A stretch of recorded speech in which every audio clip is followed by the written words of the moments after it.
Comment आया था कि दीदी हिंदी साहित्य के बारे में बता दो, आपने कौन कौन से लेखक और उनकी कृतियां याद की हैं हिंदी साहित्य में। तो मैं आज आपको वो सभी लेखक बता देती हूँ जो जो मैंने याद किए हैं। तो मैंने सबसे पहले रामधारी सिंह दिनकर जी की काफ़ी सारी कृतियां याद की हैं, क्योंकि अगर आप देखोगे ना, जो 17 फरवरी में या जो मतलब फरवरी में जो एग्ज़ाम हुआ था, उसमें जो बेसिक से जो हमारे लेखक हैं, जो हम मतलब बहुत टाइम से पढ़ते आ रहे हैं, जैसे 9th या 10th तक पढ़ते आ रहे हैं, तो वही वाले लेखक पूछे गए थे। ऐसा नहीं था कि कोई बहुत ज़्यादा कोई न्यू से लेखक पूछे गए हों। तो अगर मैं बात करूं, मैंने जो पढ़े हैं, रामधारी सिंह दिनकर जी की काफ़ी सारी कृतियां पढ़ी हैं मैंने, 17 से 18 के आसपास। फिर प्रेमचंद जी की पढ़ी हैं, और सुमित्रा नंदन पंत जी की भी काफ़ी सारी कृतियां पढ़ी हैं, सूर्यकांत त्रिपाठी निराला, मैथिली शरण गुप्त।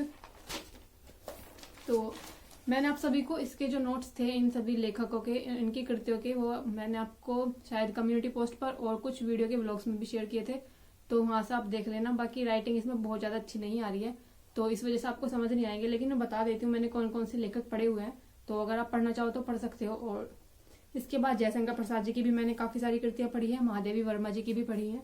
और ये सब ना मैंने अपने नोट्स अलग टाइम पर बनाए हुए थे, लाइक शायद 2021 में या 22 में बनाए थे मैंने ये वाले नोट्स।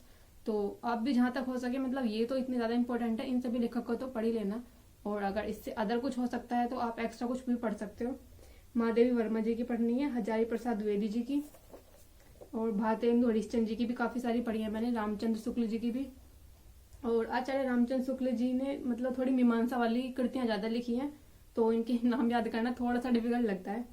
और अयोध्या सिंह उपाध्याय हरिओत जी की भी पढ़ी है, इनको कवि सम्राट बोलते हैं। धर्मवीर भारती जी की काफ़ी सारी कृतियां याद की हैं,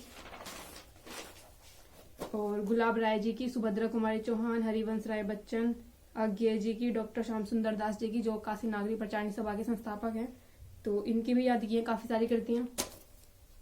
और मलिक मोहम्मद जैसी की, कालिदास जी की, महावीर प्रसाद द्विवेदी जी की, और अज्ञे जी की भी काफ़ी सारी कृतियां याद किया मैंने। हरिशंकर प्रसाद जी की भी याद की है।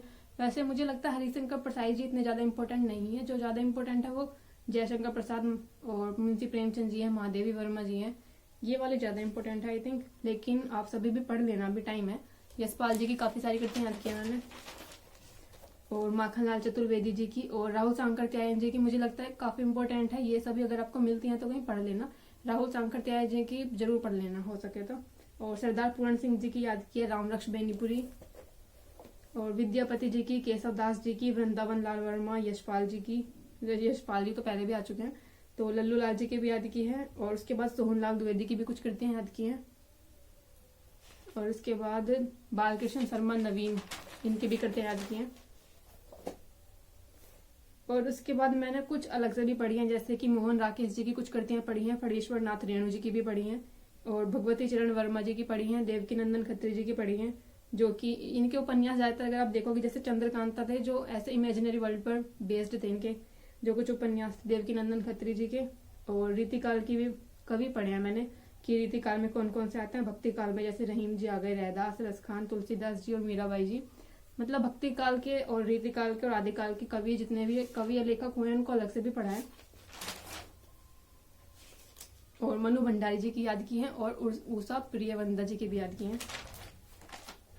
और अगर हिंदी साहित्य वाले पार्ट में अदर बात करूँ, जो मैंने कुछ थोड़ी अलग और कृतियां पढ़ी हैं, वो है जो नवीन सर ने हिंदी के प्रैक्टिस सेट में कराई हुई है। जो सर ने 40 प्रैक्टिस सेट कराए थे, उसके अंदर सर ने कुछ लेखक और उनकी रचनाएं कराई थी, वो भी मैंने याद की है। वो ज़्यादा नहीं है लेकिन, और वो मैंने आप सभी को पहले शेयर कर दी थी। ये सिर्फ आई थिंक 3 से 4 पेजेस हैं। एक पेज ये वाला हो गया, और एक ये वाला है, और उसके बाद एक ही है। तो ये वाली जो एक्स्ट्रा में है, ये सिर्फ 3 पेजेस हैं। और जितने भी बाकी हैं, इन सभी की एक एक कृतियां लिखी हुई हैं, जो मैंने यहाँ पर लिखी हुई हैं। लेकिन जो मेरे नोट्स में थी, उसको मैंने एक ही लेखक के कम से कम 15 से 20 कृतियां लिखी हुई हैं। तो ये इतनी थी। और उसके बाद अगर और पार्ट की बात करो, हिंदी में जो साहित्य वाला आपको पार्ट पढ़ना है, उसमें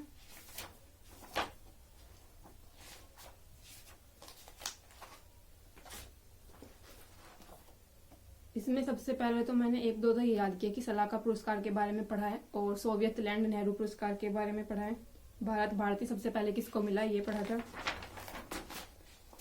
और अगर साहित्य अकादमी पुरस्कार की बात करूँ, तो मैंने काफ़ी सारे लिखे हुए हैं, और उनके लेखक भी याद किए हैं कि कौन से लेखक को किस कृति के लिए साहित्य अकादमी पुरस्कार मिला था। उनका टाइम पीरियड भी लिखा हुआ है, लेकिन टाइम पीरियड याद करना बहुत ज़्यादा डिफिकल्ट है, क्योंकि बहुत सारे हैं ये। ऐसा तो नहीं है कि एक दो हैं। ये देखो आप, ये हैं ऐसे, इसमें दिख नहीं पाएंगे क्लियर। और कुछ मैंने व्यास सम्मान भी याद किए हैं। और उसके बाद अगर बात करूँ तो ज्ञानपीठ पुरस्कार शायद सबसे ज़्यादा इंपॉर्टेंट है। तो ज्ञानपीठ पुरस्कार ज्ञानपीठ पुरस्कार भी याद किए हैं। और बस हिंदी का टाइम पीरियड याद कर लेना कि कौन से टाइम पर भक्ति काल का टाइम पीरियड क्या था, आदिकाल का टाइम पीरियड क्या था, ये टाइम पीरियड याद कर लेना। बस मुझे लगता है हिंदी साहित्य में इतना ही पार्ट एनफ है। अगर हम इस सभी पार्ट को अच्छे से पढ़ लेते हैं, इनके सन वगैरह याद कर लेते हैं और बिल्कुल एकदम कृतियां एकदम अच्छे से याद कर लेते हैं कि किस लेखक की कौन सी कृति है, तो मुझे लगता है इतना तो एनफ होगा। और उसके अंदर आप पढ़ सकते हो जितने भी पत्र या पत्रिकाएं हैं उनके संपादकों के बारे में पढ़ लेना और गुरु और शिष्य के बारे में पढ़ लेना। ये पार्ट भी थोड़ा सा इंपॉर्टेंट हो जाता है। अगर आप देखोगे तो लास्ट टाइम भी इससे क्वेश्चन आया हुआ था। आई थिंक मीराबाई जी के गुरु पूछे हुए थे, मेरे वाला एग्जाम में भी था। 17 फरवरी को फर्स्ट शिफ्ट में मेरा एग्जाम था। और उसके बाद अगर हिंदी साहित्य वाले पार्ट की मैं बात करूं तो आई थिंक इतना ही पार्ट है हिंदी साहित्य वाला, इतना ज़्यादा भी नहीं है ये। और नोट्स बने होते हैं तो थोड़ा बेनिफिट हो जाता है याद करना। और अगर आप इसको बुक वगैरह से याद करते हो तो थोड़ा सा डिफिकल्ट होगा याद करना। मेरे पास हिंदी की बुक भी है, उसमें भी दे रखे हैं काफ़ी सारे लेखक उनकी कृतियाँ, लेकिन हिंदी की बुक से याद करना ना बहुत ज़्यादा डिफिकल्ट है क्योंकि बहुत सारी कृतियाँ लिखी हुई है इसके अंदर। मैं आपको दिखाती हूँ कहाँ पर लिखी हुई है।